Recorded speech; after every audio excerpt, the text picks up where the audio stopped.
It's my honor to chair the first session of this symposium. Our speaker will be Professor Alastair Campbell. And Professor Campbell is an internationally prestigious bioethicist, and he has rich teaching and research experiences in both UK and Singapore. I'm sure some of you have read some of the numerous important bioethical books and papers by Professor Campbell, and he will speak for half hour. And then we have Professor Peter Chau from Law School of University of Hong Kong to offer comment on the presentation. His time limit will be 5 to 10 minutes. Then we will have questions and comments for 20 to 25 minutes. The organizers just reminded me that I must be very stringent about time limits. So if everyone must observe time limits, otherwise our students will throw you out. So without further delay, let's welcome Professor Campbell. So let me, before I start, let me just say again what a pleasure it is to be here in Hong Kong and how exciting this week has been, because in addition to this wonderful occasion today, bringing together so many people from different disciplines in the university, just exactly what a bioethics center should do, and from other universities around and from overseas. Earlier in this week, we had a very exciting grand round in one of the major hospitals in Hong Kong, where we were looking at clinical issues that practitioners are dealing with. Again, another central thing which we would want a center like this to promote and support.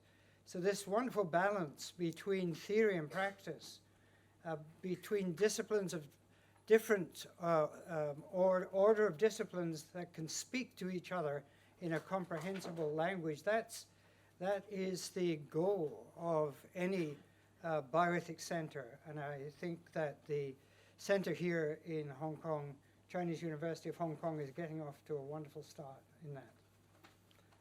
But I'm going to keep an eye on this clock, because I certainly don't want to be thrown out by one of your students, although some would be more attractive than others. But so what I want to do then is I want to talk about what we can call that inseparable and at times insufferable companion on our life's journey, the human body. Inseparable and sometimes insufferable. But you know, even the metaphor may be wrong to talk of the human body as a companion. Does that mean there are two things, ourselves and our body? And that will be another of the questions that I'm exploring all too briefly, I'm afraid, in the lecture. So our question is, why does the body matter? Why does it matter about our human body? And I'll give some examples here, and then I'll look at a distinction between why it might matter extrinsically and why it might matter in itself or intrinsically. Then I want the two examples. One is called the body bazaar. That's just taken from a book that discusses the whole market in human tissues. And the other is the branded body. That's a title I use in my book called The Body in Bioethics. And it's a deliberately ambiguous title, because branded can mean branded in a negative sense, or being a brand, selling as a brand.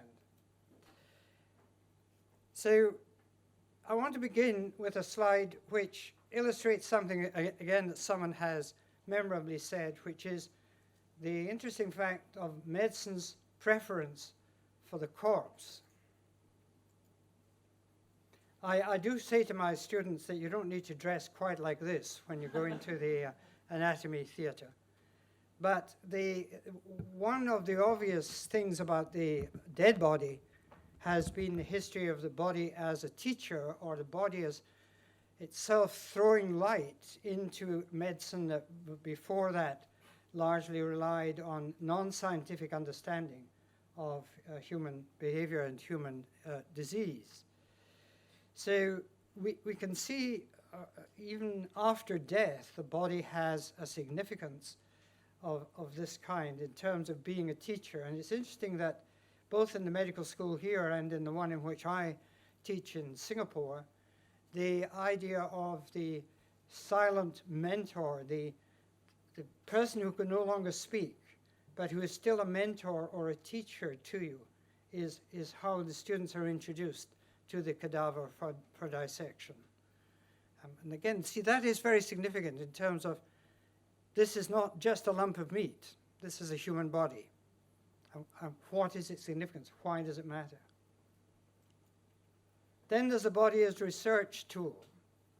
So again, I'm talking about dead bodies at this stage, or in the first example on the left there, where some German researchers discovered that actually instead of putting a dummy into a test crash vehicle, you put a cadaver in, a dead body, that this would be much more accurate in terms of determining the injuries that might be caused in a crash. And this raised disquiet, huge disquiet, and eventually it was discontinued. But again, the interesting question to me is, why did it raise disquiet?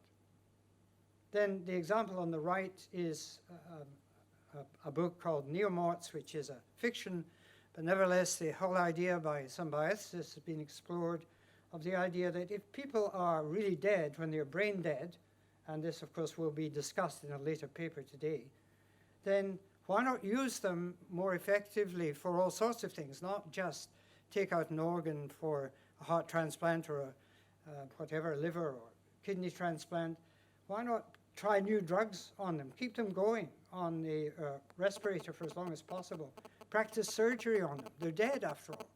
So, you know, why can't these, might call them neomorts, be used in a way to improve medical knowledge? And again, we have to ask the question, we think that's not acceptable, why is that? I think it might be with the microphone there. I think we've got a, or it might be on my phone. I'll put it over there. See if that makes any difference. Then as the body is entertainment, I don't know whether it's been here or not, the Van Hagen's show called Body Worlds, where the technique of plastinization is used on actual dead bodies, but they're made into permanent exhibits through this process of plastinization. And then the Body Worlds exhibition, according to Gunther Van Hagen's, is education, but it's very obviously also meant, or is, a highly prosperous business of entertainment. And the whole question then of the acceptability of this arises, and is it okay if there's consent? So if I've agreed, it's fine, you can do this with my body afterwards, is that the end of the story? It doesn't matter. Of course, then some of the exhibits have to raise different questions. Here's a fetus inside the cadaver. Where's the consent from the fetus? Well, obviously, there is no consent from the fetus. One begins to ask, where are the margins here? Where are the limits? What is it that would say this is acceptable or not acceptable uses of, in all these examples, the dead human body? And so this leads me to the first kind of general point I want to make, which is to talk about the difference between what we might call extrinsic and intrinsic value. I want to make another footnote at this stage and say I'm not making hugely powerful claims for the status of the human body. I'm not saying it has an absolute value. I'm saying that it has moral significance. And the question is, we have to determine why has it moral significance and how far does this significance extend? So what weighting, moral weighting, do we give to this? So if we then think of the extrinsic, this is the idea the body is valued by others or even by the individual themselves as a resource. It has a value in terms of its exchange value or its utility value. So you can say that there is value in my body because either after I'm dead it can save another person's life, or when I'm alive indeed it could, or in some other way I can use this in order to give value or create value. Whereas the notion of intrinsic value is to do with the whole notion of embodiment to which I want to come, which is to say that it's a mistake to see the human body as simply a container in which there is a person, a mind, or whatever else, as though it is not in itself of value because it's in the embodiment of a person. So if this body is to be seen in terms of its embodiment characteristics for an individual of value, then the body itself has some in principle value. That's the claim. It's a contentious and difficult claim, but I want to try to defend it in the rest of my lecture. I want to say, in other words, that the justifications for uses and abuses of the human body are not simply consequentialist justifications. There are also in principle questions to be raised when we're considering this particular organic whole that is also the body of a person. So let's look again at the notion of the body as a resource. And the most notorious aspect or example of this is, of course, the kidney market. So I don't need to go into this in great detail. I think we're all familiar with the worldwide debate on trade in human organs from living donors in particular, trade in kidneys, or also to some extent in parts of liver as well. And the fact that this largely, the sellers are largely very poor people in Philippines and Indonesia, in the Indian subcontinent, and the purchasers are always wealthy people, of course, because they pay a great deal of money. And therefore, these poor people are using the body as a resource. Now, the argument that is of interest to me here is, if we're opposed to this, are we opposed to it only on consequentialist grounds? In other words, are we opposed to it only because it is exploitation of the poor person by the rich person? There are many examples of this, of which kidney sales would be one. Well, if that were the case, then this is a soluble problem. We can still have a market in organs. It just has to be regulated, as my colleague John Harris in the UK has argued. We can have an ethical market in organs. It's very interesting, actually, when you put this to an audience. I'm not going to do this because there's no time in this lecture, and say, would you buy a kidney if you thought the market was ethical? Many people will say yes. I say, so would you sell your kidney? Practically nobody says yes. But now, is that just consequentialist, or is it something else? Is it that we feel there is something intrinsically wrong with regarding the body as though it were the same as the mobile phone that I've just put on the table, or my jacket? If you like it, I could sell it to you. That seems fine. But is that the same with my kidney? So, I can sell this to you as well. Or is there something going wrong here in terms of the value that we're talking about? And this comes to what I've called assault on the person. And this aspect of my lecture comes from some very powerful experiences I had when I worked in Britain and in Bristol in England, and we had a big controversy over retained organs, where it was discovered after another investigation that in hospitals all over the place there were organs from dead babies, but also from dead adults, hearts, brains, and other organs, which have been removed at post-mortem, although these were not forensic post-mortems, and without consent or the knowledge of either the relative or the individual had the given consent ahead of their death, and retained potentially for research. This caused a massive controversy in Britain, and the government of the time set up a commission called the Retained Organs Commission. I was the vice chair of that commission. The chair was a lawyer, Margot Brazier. It led to a massive reform of the law in Britain of the Human Tissue Act. But my interest here, and this is why I've taken this quite emotive quotation, my interest here is in the offense that was created by what was done in good faith, mostly at least, by the pathologists and the other doctors involved.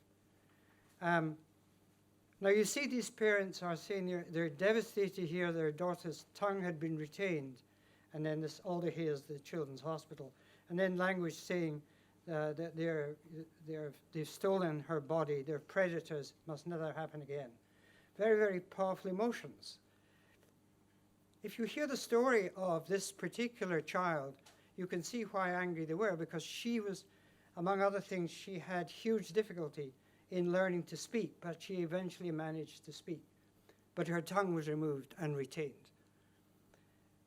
Normally, the huge emotion arises with removal of the heart, which to a medical scientist and a practitioner is just a pump for getting blood around the body, but to other people, the heart is a powerful symbol, and of course the brain even more so. So there's a sense in which the assault on the body is an assault on the person, even though this person is dead. And this is the notion of the intrinsic value. So what's the conceptual background of all of this? Well, of course, the first question is, are we caught in some sort of dualism? It comes from the philosopher Descartes. Descartes has been summarized by Gilbert Ryle as saying that we are ghosts in a machine, that there are two entirely different substances. One is mental substance of the mind, and the other is physical substance of the body, and there are two entirely different things. That's dualism in its crudest form. So is part of this idea, well, the body doesn't matter, is that we just think that's the machine, and the only thing that matters is the mind, which is somehow separate. And that's possible, but really not many people give credence to Cartesian dualism anymore. And actually, medicine itself has shown that this radical disjunction between the mind and the body just does not work. We know the phenomena of psychosomatic illness, for example, or what about the placebo effect?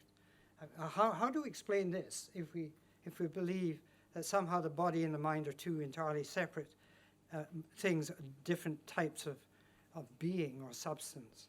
So dualism just doesn't work. We can discuss it later. But rationalism doesn't work either. And this is really more challenging for those of us in philosophy. The purely rational approach to ethics is discarding a whole range of important things for humans.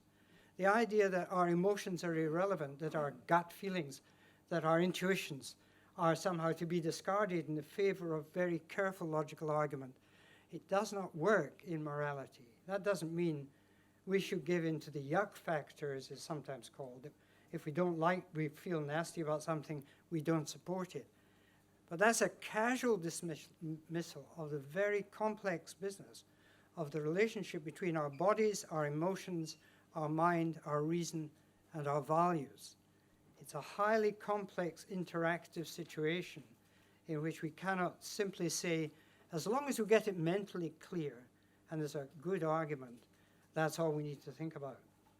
So these examples raise the question of rationalism, and I think in particular the reaction of some of my colleagues in philosophy to the anger of the parents, incomprehension about why were they angry, illustrates how powerfully deep rationalistic philosophy can get in ethical theory. So instead, I think we have to try and think about embodiment. And embodiment, although it again is a contentious area and there's much discussion, suggests that we see the individual as an embodied individual, not an individual that happens to be in a fleshly container, but that the interaction between myself as a person and my body is some sort of fundamental relationship, not some accidental relationship. My whole identity, to a large extent, is tied up in the fact of my embodiment. That's why I started this lecture by talking about the body as, to some extent, inseparable companion and also often an insufferable one. And we'll come to why it can be insufferable in a few minutes. And I know I've only got 9 minutes left, so I'm going to have to keep moving now. So I take a couple of examples, and one is this, what's been called the body bazaar. And the body bazaar is the fact that actually human materials have become extremely marketable. And that this is quite an old book now, the Andrews and Nelken book, 2001. The whole thing has increased and increased in terms of seeing human materials as a fantastic resource. And the result of this has been the commodification of human materials, as not seeing them anymore as connected to the individual person from whom these materials come, or indeed even to have any human value. The implications of this are, first of all, biopiracy, and there are extraordinary things that have happened. I don't know how many of you would have heard Alastair Cook's letter from America, the radio broadcast he made for over many years from America to Britain. And he was a famous British person who emigrated to the States and was a great journalist. And he died and he was buried and so on. And later it was discovered that actually his legs were not legs, bones at all, but were plumbing pipes. And various other bits of his body had also been removed because it could be sold off. So if any of you have dental implants, it could be Alastair Cook's legs. And that's all to do with commodification then, that we just move towards the idea, look, this is just another thing that we can market. But it's not significant in any sense beyond the sense it's marketable. And instead, many people have suggested the notion of a biocommons. That's to say they've suggested we should look at the whole area of human tissue, including obviously a whole organ and so on, as a common human resource, just as the commons was common grazing land in the past, in medieval times, open to anyone for their benefit. So instead of this becoming a market, it should become, with the consent, of course, of those from whom the tissue comes, a common shared human resource. And that does then respect the body. That's the argument. Okay, now a shift to my second topic. A lot of you young people may not recognize this young man. Actually, I remember him when he looked like that. Of course, before he died, he looked like that. So, you know, the whole kind of tragedy of Michael Jackson is itself utterly fascinating. And one of the fascinations is how he wanted to change himself from this little African-American boy with fuzzy hair to this quite feminine-looking white person with a entirely different facial shape. What were the demons inside Michael Jackson that drove him this way?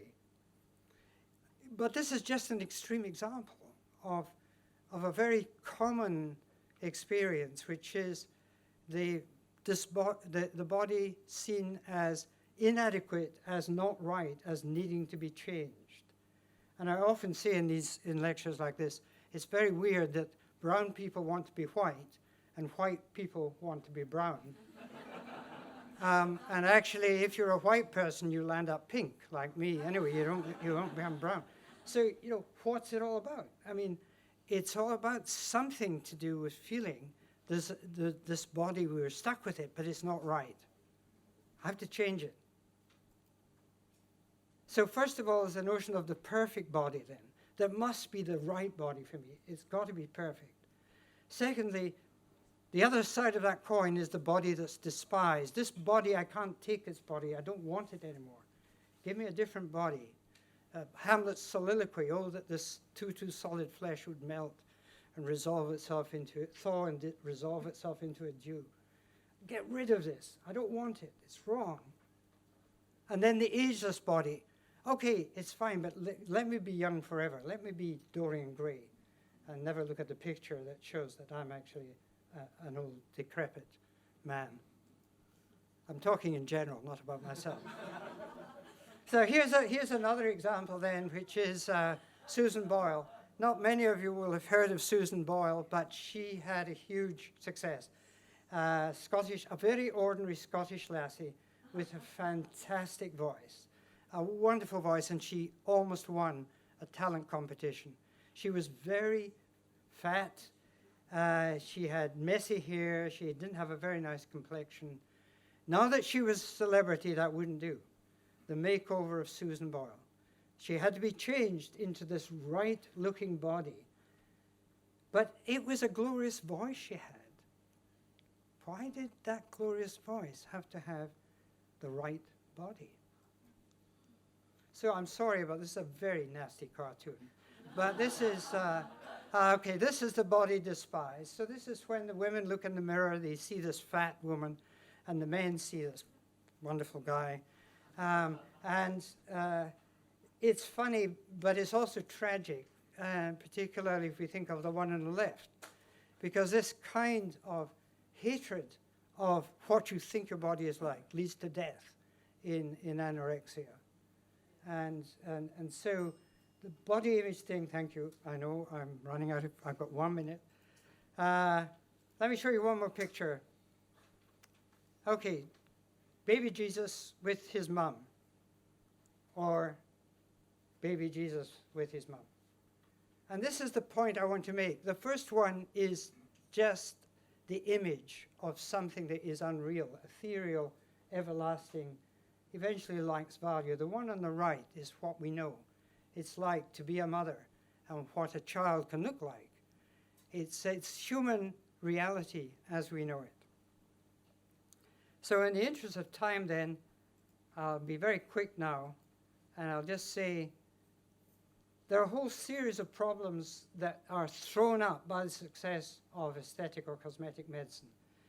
Partly to do with confusing image with reality, as though the way I'm perceived is my reality, is the way I am.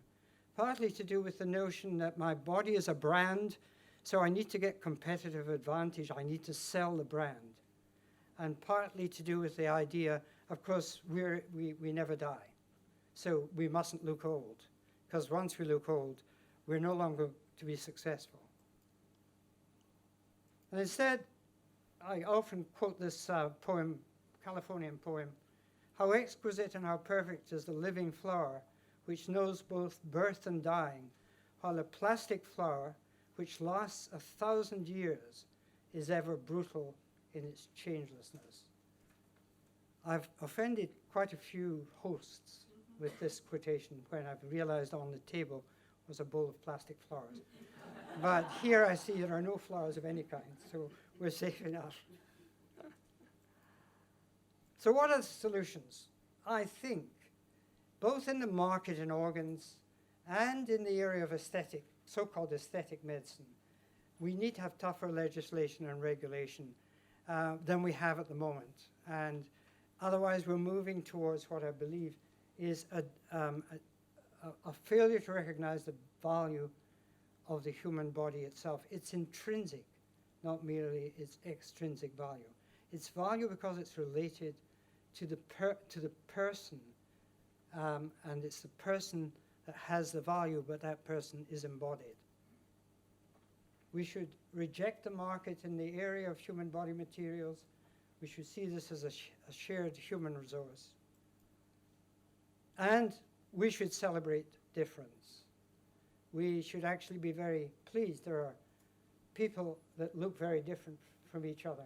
Some people who are older, some people who are younger, that we don't all conform to the perfect image of the advertising screens that tell us how we ought to look. Instead, we should celebrate difference. Now, I know at this point I sound a bit puritanical. I sound a bit like a Presbyterian preacher telling you you mustn't look good. That's not what I'm saying. Of course, we want to look good and feel good. But when this gets out of hand and becomes the notion that somehow we cannot accept that which we are as embodied people, and we cannot accept we're mortal, that we just have to keep fighting all this and try to make sure we look right all the time, something has gone badly wrong. We should celebrate difference, because that's in our diversity is where we find our uniqueness. And when we celebrate the diversity, we welcome a stranger. We welcome a person who's different from us, instead of them feeling they must be like us in order to be of any worth. Thank you.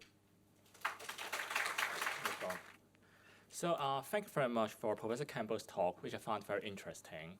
I think the best kind of work in bioethics would link some philosophical discussion with some urgent practical issues, and of course you can find them both displayed in Professor Campbell's talk. And his talk discussed a wide range of issues, like whether human body has only intrinsic value, or whether it only has extrinsic value, or whether it also has intrinsic value, about distinction between commodification and exploitation as different moral problems. And obviously, I'm not going to discuss them all in this 5-minute comment. I'll just focus on his discussion on cosmetic medicine. Okay, I'll skip over his discussion on the body bazaar, on the sale of body organs. Not because I think that's not interesting, but because they raise too many problems, and we can discuss them in a Q&A section. And moreover, I'm going to make 2 comments, and none of them, I believe, dispute Professor Campbell's main claim that body has intrinsic value, okay? So his argument is that, well, first of all, body has some intrinsic value, and somehow that should make us cautious about cosmetic or aesthetic medicine, okay? I think I agree that body has intrinsic value. Rather, my question is to ask for some clarification as to why, even assuming that body has some intrinsic value, why would that lead to some special problem about cosmetic medicine? Why would that show that there are some special moral problems about cosmetic medicine? So my first question is this. Professor Campbell seems to suggest that aesthetic medicine has some special moral problems. Okay, I want to be clear about what exactly is the special moral problem. We can distinguish between 2 possibilities. The first is that the kind of aesthetic ideal presupposed in cosmetic medicine is a wrong one, okay? That is to say, it presupposes a wrong idea of beauty, okay? That seems to be suggested in his quote about, in his quote by Shannon, which is a quote about what is bodily beauty, okay? That quote seems to be that, well, the idea of beauty should be a changing one. It should not be a lifeless one. So insofar as cosmetic medicine presupposes an image of ageless body, it presupposes a wrong kind of beauty, and therefore should be rejected. The other kind of concern about cosmetic medicine, which is entirely distinct, is that, well, even if cosmetic medicine presupposes a correct conception of beauty, still, it puts forward the idea that a human being should care a lot about beauty, okay? It presupposes the idea that human fulfillment is closely connected to human beauty, but that should be rejected, okay? So my first question is really a question for clarification. So what exactly is the problem about cosmetic medicine? Is it about wrong image of beauty, or is it about a wrong image about human fulfillment? My second question is about, Professor Campbell seems to suggest that there's some special problem about cosmetic medicine, but what exactly is the distinction between cosmetic medicine on one hand and other forms of improvement of human body like exercise and diet on the other? So it seems that, for example, in exercising or in keeping a strict diet, okay, I also want to look younger than I am, okay? I also care about my image, okay? So if we think many forms of exercise and diet are unproblematic, so what exactly is problematic about cosmetic medicine? So why does cosmetic medicine raise special concerns? So I understand that Professor Campbell has discussed about this issue introduced briefly in his book, but it would be worthwhile for him to elaborate more on this matter. So thank you very much.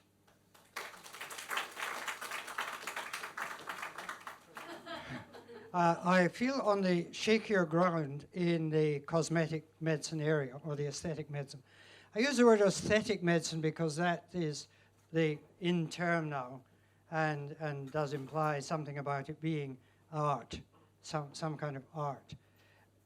Before I answer your question, I mean, it's sad that this whole area has developed from a really, really important area of medicine, which has been dealing with the traumatic wounds in war, dealing with burns and fires and all the rest of it, to trying to restore to people who have been grossly affected by this to some sort of more acceptable look.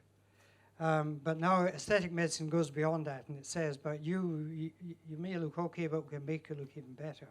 So it's part of the enhancement debate. Right.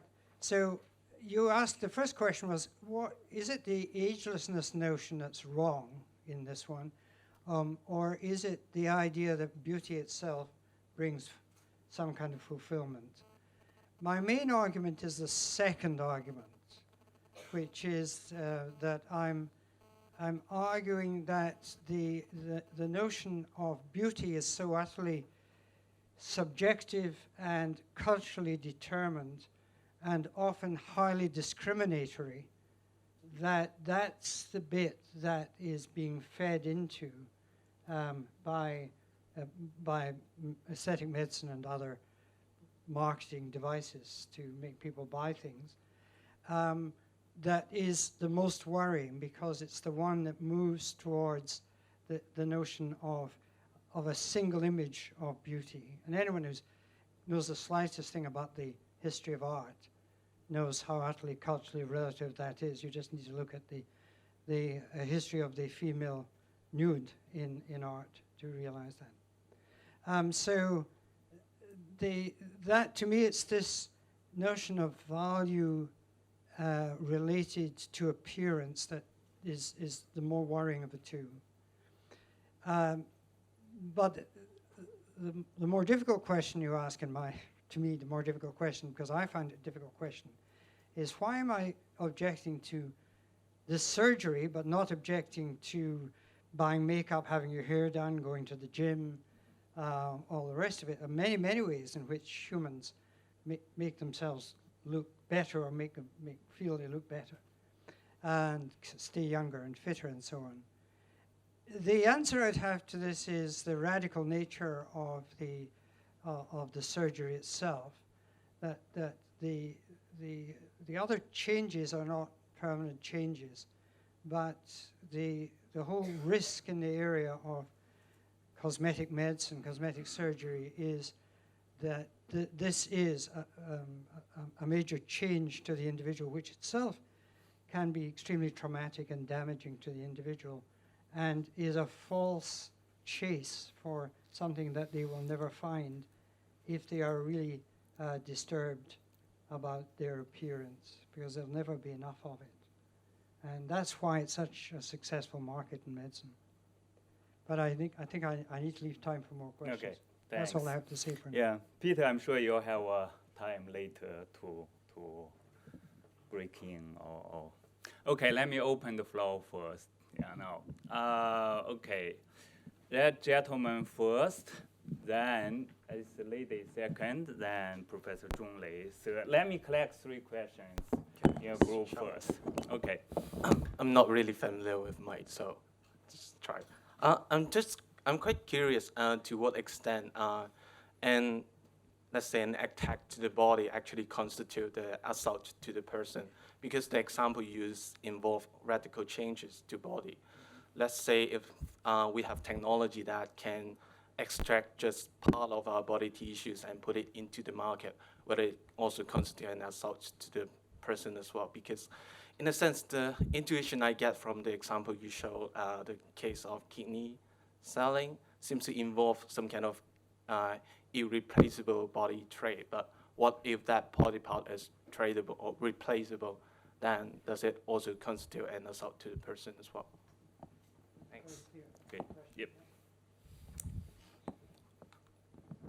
Thank you. So basically, I think the problem I see with this intrinsic value argument is that it doesn't really explain where the value comes from or what does it imply. So from everything you say, just basing on the intrinsic value of the body, we can easily argue that the donation should not be allowed. And implications would be just like you want. We would not have biopiracy or transplantation once we get rid of all transplantation. And we cannot really argue against this saying that donation is generally good for society, because a regulated market is probably even better for society. Similarly, I did not fully understand what you said in the very end, saying that shared human resources, body as shared human resources, because if we cannot see it as an individual resource, I don't fully figure where does how does become a shared human resource. And similarly, again, another implication problem is that how does it figure with the way we use the body for other purposes? For example, giving an intrinsic value to my body, how does it match with my pursuit of, let's say, philosophy, where I know, like, my eyesight is getting worse and worse from all the reading, back pain, carpal tunnel. So exactly how I should value my body that moved out of these problems. And I think without a good argument that actually says where does this intrinsic value come from and what are the implications, it just remains in this Michael Sandel, Leon Cass, and unfortunately, I do think it remains in the yuck factor area. I'm sorry. Well, that's all. Thank you. Yeah. Yeah. Okay. Sorry. Oh, thanks for your talk. Yeah, I agree with your ethical conclusion that body trade is not morally okay. I agree with that, but I'm more interested in your theoretical metaphysical assumptions. Yeah, I have some worries. Let me first make a distinction between three separate claims. The first claim is a claim in philosophical mind. It's physicalism. The mind is not a non-physical substance. Mind is physically realized. Descartes is wrong. The second claim is a claim in personal identity, and let's call that the embodiment theory of personal identity. The body, play an essential role in determining personal identity. Even if I agree with the first one, physicalism, it doesn't follow that the second claim is true. Yeah, because even if mind must be physically realized, it doesn't have to be realized by the particular body. So I don't have to accept the body theory of personal identity. The third claim is just the normative ethical claim, body and treatment, body trade or body sale is not okay. Even if I agree with the second claim, the body theory of personal identity, the personal identity is essentially determined, partly determined by body, I don't have to accept the third claim in normative ethics. Why? Because, for example, I have 2 kidneys, and I don't think if I sell 1 kidney, I lose my personal identity. Even if I accept body is part of my personal identity, I don't have to say any part of body determine my personal identity. So we will have to appeal to something else to argue against the body and trade. That's my question. Thanks. Okay. Professor Campbell, please. Do I Yes. answer 3? Yes. Yeah, you already have 3 questions. Say yes, no, no. It's actually more than 3, because the second question I had 3 questions, although they were interrelated. Right. Yes. To some extent, let's deal with the assault to the person and what about technology that doesn't really create that much harm. Yes, I think that's a misunderstanding of what I was saying. I can use a very poor excuse, I didn't have enough time. But basically, the assault is an assault when it's without consent. If we come to the question about donation, I believe we can make a distinction between donation and sale. I've had a long argument about this with John Harris and others. But I believe that we can choose to donate parts of ourselves to others, including unnamed strangers, as Titmus would say, because that's itself an affirmation of my values that I'm doing it. It's not an attempt to trade something. Thank you. So I think that the removal of parts in itself is not necessarily assault. It's only the removal of parts in relation to the person's own values and intentions that we get to the point of assault. And when this becomes trade, I believe it becomes more morally problematic. And as for destroying your eyesight and getting repetitive strain injury and so on, yeah, we do, of course, use our bodies in all kinds of ways. I think we can distinguish between using our bodies and selling our bodies or parts of our body. On the last one then, to do with metaphysical assumptions, this deserves a really long reply, and I'm not going to manage it. I've lost the question. It was there. Yeah. I agree with you. I think that the opposition to sale of body, a body sale does not logically follow simply from the notion of the second assumption. And so from that point of view, I need to think more carefully about the practical conclusions I draw from the way I want to describe the relationship between the person, the body, and the mind. There maybe is actually a complexity of arguments here rather than a single argument that backs up my opposition in principle to some of these things. I think that's probably in light of the fact there'll be more questions. I don't want to say any more just yet. Maybe we'll see other questions. Yeah. And Peter, would you like to break in right now or no? Okay. And Professor Lee Hong Lam, then Bonnie, then Professor Yip. Okay. Well, thank you, Alastair, for such a thought-provoking and inspiring lecture or presentation. I have two questions. One is, since you are not against donation, but you are against sale, so one can raise the question as to why you're against sale. I guess there might be two possible answers. One is because there's exploitation. I think you mentioned that. And other might be simply the view that some of the things are simply not for sale, period. Mm-hmm. But there might be a third alternative. And that is sometimes when I buy this coffee at a supermarket, there's so-called fair-priced coffee, right, nowadays. Could there be a fair-priced kidney? That's the first question. Well, at least in that case, unless one is in principle against sale, period. That might be one way out against exploitation. Now, my second question is very quick, and that is, I heard that someone proposed that since after someone dies, his or her body is unowned. Since it's unowned, it could be used for, it's as though it's a common property, it can be used for transplantation.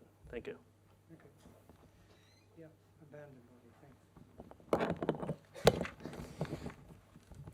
Very, very thought-provoking, Alastair. Thank you. I have one comment and one question, which is a follow-up on the two of the previous ones. The comment is, I take your point about thinking that we're not good enough and have to be surgically changed. I question your slide because Susan Boyle, to my knowledge, didn't have plastic surgery. They just made her hair better, and she looks. So at the end, you said you're not a Presbyterian minister, and you've had nothing against it. So a better example, in my opinion, would be Barbra Streisand, who was told she had to change her nose. It was too Jewish, it was too hooked. She said, no, this is me, and I'm not changing it. Good for her. The follow-up has to do, again, with the adding of money. You're not against donation. I find nothing puzzling about the fact that people would accept a kidney that would either save or improve greatly their lives, but are not thrilled about the idea of selling their kidneys. But then if you ask them, well, would you donate your kidney to save your child? And virtually everybody would say yes, of course. However, most people are not altruistic enough to want to donate their kidneys to strangers.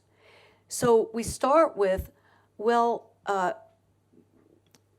can they get some kinds of compensation? For example, if they're doing it when they're about, for dead bodies, burial expenses. After all, why should you have to pay for the expense of having the kidney removed when you're doing this altruistic act?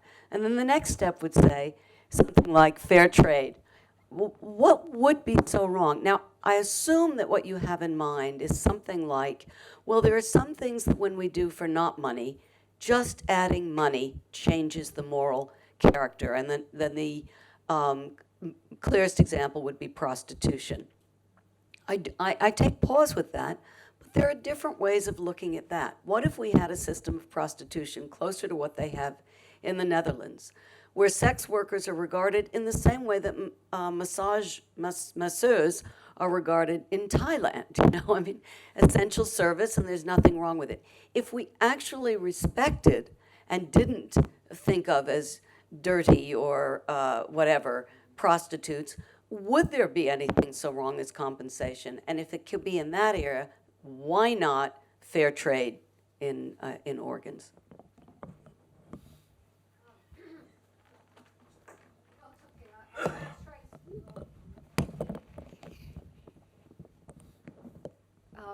Thanks. I just wanted to ask you the Frankenstein question. What happens to the intrinsic value of the body if, say, you have a person whose body has been paralyzed, another person who's brain dead, and you graft the head and the body together, which is what Dr. Frankenstein did? Mm-hmm. Yeah, good. Wow. Wow. Okay, is that the three questions again? Yeah, okay. Yes. Let me start with the easy one. Barbra Streisand is a much better example. The reason I was so affronted by the Susan Boyle one was that the need to say there's not enough value already in, if she felt fine the way she was, and she sang so beautifully, yeah, why, you know, why did you have to do that as well? But of course it wasn't permanent, as you say, it's all makeup and hairdos. Fine. The problem let me say something else. I've wanted to write an article for a long time that I've never got around to working out how to write it, but it would be called Wittgenstein's Right Hand. I hope nobody's written this already. The philosophers will know. Okay. Not all of you may know that Ludwig Wittgenstein, the philosopher, had a brother who was a concert pianist. And he lost his right hand in the First World War. And he was such a wonderful pianist that actually several famous composers wrote piano concertos for the left hand only.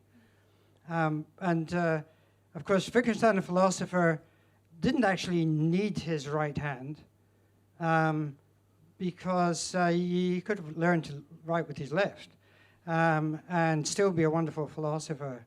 So would it have been best if, and the technology is here now, had Ludwig given his brother his right hand, had it amputated and fastened onto his brother, so his brother could be a concert pianist with two hands. I'm just posing that as a question because one of the things that I think we have to ask when we're looking at the question of, it's fine to have the body tradable as long as it's fair trade organs. I love it. I've never had that one before. Okay. How much of it is okay to be tradable? Okay, so you've got two kidneys, fine, so you can trade one kidney and there's no worries about that. What about an eye? Can you trade one of your eyes? I mean, you get a lot of money for it. You might manage with just one eye. Wittgenstein's right hand, he didn't really need it, absolutely, and his brother could have used it. And so you begin the question of this, you know, it's a resource, so you begin to demolish the resource, or you begin to disaggregate the resource in order to spread the benefit more widely.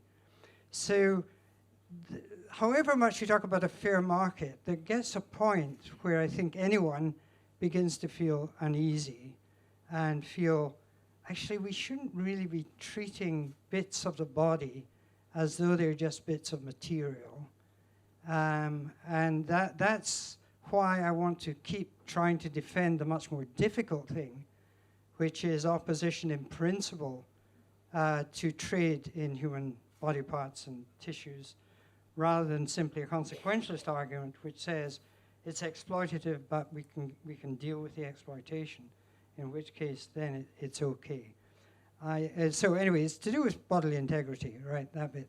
The brain transplant into the other one, yes, and the notion of body is abandoned. People have written about that. You know, if you're dead, basically it should be everyone's. That wasn't my argument in the biocommons, because the biocommons depends on our voluntary consent to our parts being part of our biocommons. We just couldn't trade our bits, but we could consent to donate them. And with the transplant one, I think it raises absolutely new issues about the mind-body relationship, which I think you can inhabit another body, and then to some extent that begins to be you,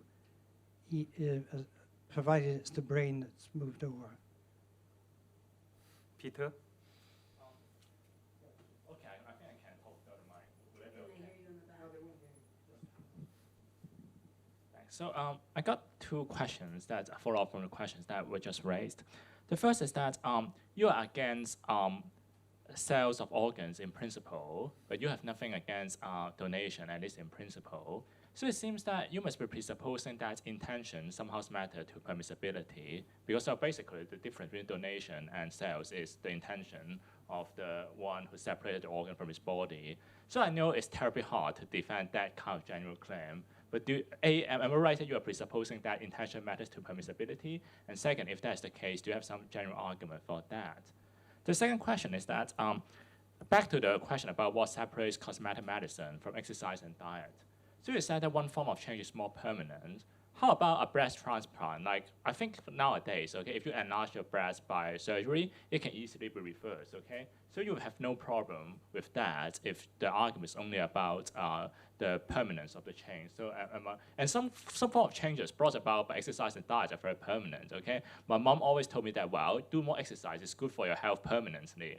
So in that way, it might be more permanent than some of the surgeries. So just want to know what you think about that. I think you have 1.5 minutes. It's like being a politician. Yeah, sure. Yeah. Okay, luckily I'm not trying to win votes, so that's okay. Or get a job at Hong Kong University, Chinese University. So, yeah. There are certain, I think I am trying to defend the position that intention matters, yes. And that I'm trying to defend that position in relation to certain types of action, and where you might say there is personal investment or personal value in the action. It's not wrong. Right. It needs more time now for me to pull this out, but I need to do it. I agree with you, because I'm quite sure that's what's behind it. I'm quite sure that the notion of giving to unnamed strangers, which is behind the notion of unconditional donation, is a very different notion from the idea, let's have a market and let's anyone trade that wants. This leads to the question of permissibility, though. Should you permit it, even if you don't encourage it? In other words, is donation supererogatory?